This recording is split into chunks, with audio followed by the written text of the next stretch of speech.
Israel এবং তার মিত্র শক্তির কোন পণ্য চলতে পারে না। এই আন্দোলনকে জোরদার করার জন্য, এই আন্দোলনকে শক্তিশালী করবার জন্য আপনারা সবাই রাজি আছেন তো? সবাই আল্লাহকে হাত দেখান।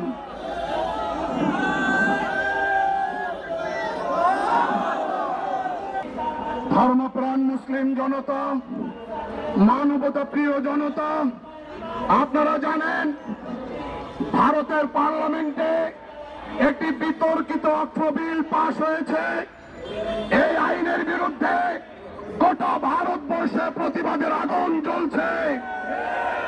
এই প্রতিবাদে একটা পর্যায়ে গতকাল সুপ্রিম কোর্ট এই বিতর্কিত আইনকে স্থগিত করেছে, এই বিতর্কিত বিলকে স্থগিত ঘোষণা করেছে। আমরা কোর্টের এই রায়কে স্বাগত জানাই, আমরা কোর্টের এই রায়কে স্বাগত জানাই। তবে শুধু স্থগিত নয়, বাতিল করতে হবে, বাতিল করতে হবে।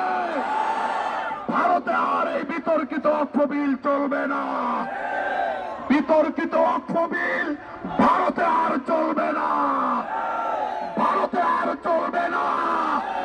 বিতর্কিত অর্থ বিল স্লোগান উঠাইতে হবে, বিতর্কিত অর্থ বিল,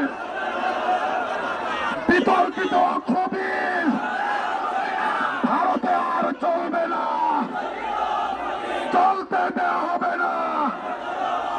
সাথী ও বন্ধুগণ, ভারতে প্রায় 10 লক্ষ একর অক্ষ সম্পত্তি রয়েছে। কত?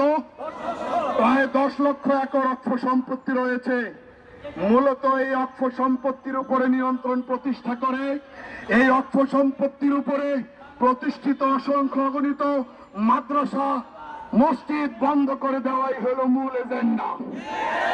এটা হতে দেয়া যাবে না। আজকে বাইতুল মোকাররমের উত্তর গেটে জমিয়ত উলামা ইসলাম বাংলাদেশের এই বিক্ষোভ সমাবেশ থেকে স্পষ্ট বলতে চাই, আমরা দেখে যেতেও পারি, নাও যেতে পারি। ইনশাআল্লাহ একদিন না একদিন এই ভারতেই হবে মুসলিম সংখ্যাগরিষ্ঠ দেশ। উপায় নাই, এই দৌরাত্ম্য চলবে না।